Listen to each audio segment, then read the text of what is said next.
सुनने में आएगा तो समझा जाएगा कि क्या कहा जा रहा है। ध्यान से रखिएगा, औरतों के हवाले से सुना रहा हूँ, बहुत ध्यान सुनिएगा। मास्टर साहब आए स्कूल में, पेंसिल लेकर के खड़े हो गए, बच्चों से कहा देखो बच्चे आज मैं एक सबक देना चाहता हूँ तुमको। बच्चों के कान खड़े हुए कि मास्टर साहब आज क्या सबक देंगे। कहा बेटे मैं माँ के बारे में सबक देना चाह रहा हूँ, माँ कौन सी जात है, उससे कैसा रिश्ता होता है।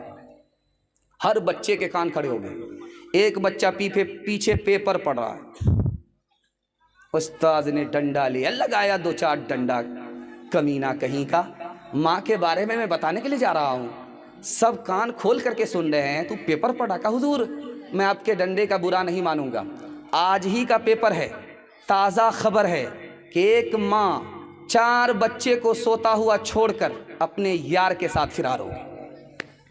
दूसरा नमूना आपकी खिदमत पे लेकर के आ रहा हूँ, बहुत ध्यान से इसको सुनिएगा। माँ बेटे को गाली दे रही है, बेटा माँ को गाली दे रहा, कोई भी चुप होने के लिए तैयार नहीं। माँ सोच रही मैं खामोश रहूंगी हार जाऊंगी, बेटा समझ रहा मैं खामोश रहूंगा हार जाऊंगा। माँ ने खिसिया करके कहा बेटा मैंने तुम्हें बचपन में 32 धारे दूध पिलाया है, माफ नहीं करूंगी। तो बेटा कहता क्या फर्क पड़ता है, तूने मुझे डब्बे का दूध पिलाया, अपना दूध नहीं पिलाया है। तीसरा नमूना आपकी खिदमत में लेकर के आ रहा हूं, बहुत ध्यान से सुनिएगा। बेटे को फांसी पर चढ़ाया जा रहा है, उससे पूछा जाता हाकिम ने तुम्हारी आखिरी ख्वाहिश क्या है। क्या मेरी माँ जिंदा है, मैं माँ से बात करना चाहता हूँ, राज की बात उसके कान में कहना चाहता हूँ। माँ बुला दी गई, बच्चे ने बात करना चाहा, माँ ने कान बढ़ाया, उसने दांत काट लिए, दांत से कान को काटा। हाकिम ने कहा रे बदनसीब तू अभी फांसी पर चढ़ने वाला है, तेरी आखिरी ख्वाहिश थी माँ का दीदार करूँ, माँ से बात करूँ, तूने माँ पर सितम किया। कहा हाकिम साहब आपको नहीं मालूम, मैं बचपन में अंडा चुरा करके लाता था, ये माँ मेरी पीठ ठोकती थी, इसी ने मुझे चोर बनाया, डाकू बनाया, आज मैं फांसी पर चढ़ रहा हूँ। अगर ये माँ कान के नीचे एक तमाचा जड़ देती, जिंदगी भर के लिए मेरी चोरी डकैती छूट जाती। चौथा नमूना आपकी खिदमत पे लेकर के आ रहा हूँ, बहुत ध्यान सुनिएगा। बीवी का कान खाली है, जेवर नहीं है, शौहर से कहती है कि मेरा कान खाली है, मुझको अच्छा नहीं लगता है। तो शौहर ने सोचा कि ये चूना लगाएगी, तो शौहर भी ज़रा मंतिकी था, वो मंतिक से निकलना चाहा, अरे क्या फ़र्क पड़ता है, मेरा कान भी तो खाली रहता है, तेरा कान खाली है तो क्या दिक्कत है, मेरा कान भी तो खाली रहता है। तो बीवी करीब आई, कहा ये जो मेरा कान है ये जेवर पहनने के लिए है, और तुम्हारा जो कान है मेरी फरमाइश सुनने के लिए है, अगर नहीं सुनोगे तो यूं मरोड़ दूंगी तुम्हारे कान। एक बस दूसरी बस से टकरा गई, किसी का सर टूटा, किसी का पैर टूटा, लोग खामोश हैं, कोई कुछ नहीं बोल रहा। एक औरत चिल्ला रही, लोगों ने कहा कि बड़ा बड़ा नुकसान तो उन लोगों का है, वो खामोश हैं, तू क्यों चिल्ला रही।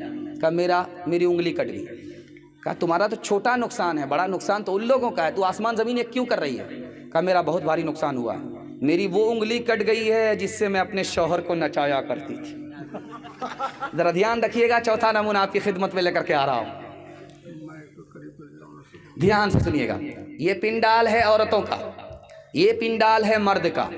मुकर्रिर बयान कर रहा है, उधर से एक पर्ची आ गई, पर्ची में पूछा जा रहा है मर्द तो 4 शादी करता है, औरत 4 शादी क्यों नहीं कर सकती। सवाल देखिए कितना गहरा है। औरत की तरफ से आया, पर्ची आई कि आप जवाब दो, एक मर्द की 4 बीवी होती है, एक औरत के 4 शौहर क्यों नहीं होते। तो जवाब दिया गया कि सोचा कि भाई इस औरत को कुरान कैसे समझाएं, हदीस कैसे समझाएं, औरत की बात को औरत की ज़बान में समझा देते। कहा कि तुम ससुर को जानती हो। कहा कि हाँ। कहा सास को जानती हो। तो कहा हाँ, बहुत बड़ी मुसीबत है, जल्ले तू जलाल तो इस बला को टालता। कहा कि अगर तुम्हारी शादी हो जाती एक से ज़्यादा मर्दों से तो तुमको 4-4 सास मिलती, अब बताओ क्या तुम्हारा हाल होता। कोई तुम्हारे बाल को नोचती, कोई तुम्हारी बोटी नोच लेती। कहा कि इस्लाम ने बड़ा अच्छा ही किया कि एहसान किया, एक ही सास होती है। ध्यान से रखिएगा, जब ससुराल से बेटी मैके आती है तो घर की सारी औरत उसको घेर लेती है, उससे पूछती है कि बेटी ये बताओ तुम्हारी ससुराल कैसी थी। तो बेटी कहती है माशाअल्लाह। शौहर कैसा था? तो सुभान अल्लाह। ससुर कैसे थे? तो अल्हम्दुलिल्लाह। सास कैसी थी? इन्ना लिल्लाह इन्ना लिल्लाह इन्ना लिल्लाह, जल्ले तू जलाल तो इस बला को टाल। माँ समझदार थी, समझ गई کہ اس کو سب کچھ پسند ہے، ساس پسند نہیں ہے، اس کو سسرال بھی پسند ہے، شوہر بھی پسند ہے، سسر بھی پسند ہے، مگر ساس پسند نہیں ہے۔ تو ماں نے کہا کہ بیٹی ایک بات بتاؤ، میرے سوال کا جواب دو، سوچ سمجھ کر کے جواب دو، میں تمہاری ماں ہوں، تم نے ساس کو پسند نہیں کیا، سسر کو پسند کیا، شوہر کو پسند کیا، سسرال کو پسند کیا، میرے سوال کا جواب دو، بیٹی تو جو میکے سے سسرال گئی تم کو کون لے کر کے گیا؟ اب بیٹی کا جواب آیا، وہی ساس آئی تھی، مجھ کو دیکھا سنا تھا، پسند کیا تھا، اور اپنے بیٹے سے شادی کرا کر کے مجھ کو سسرال لے گئی۔ اب ماں نے کہا کہ بیٹی خبردار، اپنی ساس کے بارے میں کچھ مت بولنا، اگر وہ ساس تمہارے اوپر احسان نہیں کرتی تو اتنا اچھا شوہر تم کو نہیں ملتا، اتنی اچھی سسرال نہیں ملتی، اتنا اچھا سسر نہیں ملتا۔ اب بیٹی کو سمجھ میں آیا کہ ساس دشمن نہیں ہوتی ہے، کبھی ماں کے برابر ہوتی ہے، کبھی ماں سے بڑھ کر کے ہوتی ہے۔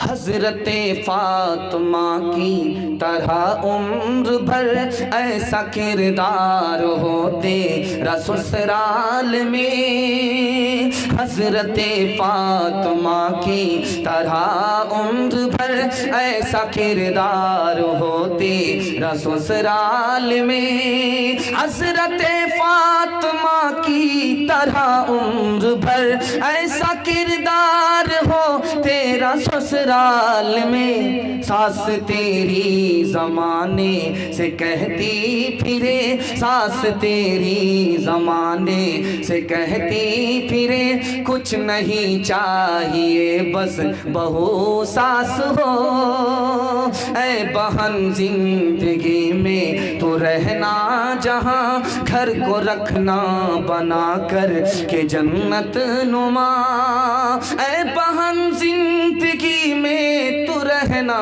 جہاں، گھر کو رکھنا بنا کر کہ جنت نما، شکر کرنا ادا رب کے احسان کا، شکر کرنا ادا رب کے احسان کا، ہاتھ میں تیرے دولہے کا جب ہاتھ ہو، جا جا بیٹی اج سسوار اجیا کہہ رہی ہو بٹی ہو پیار، جا جا بیٹی اج سسوار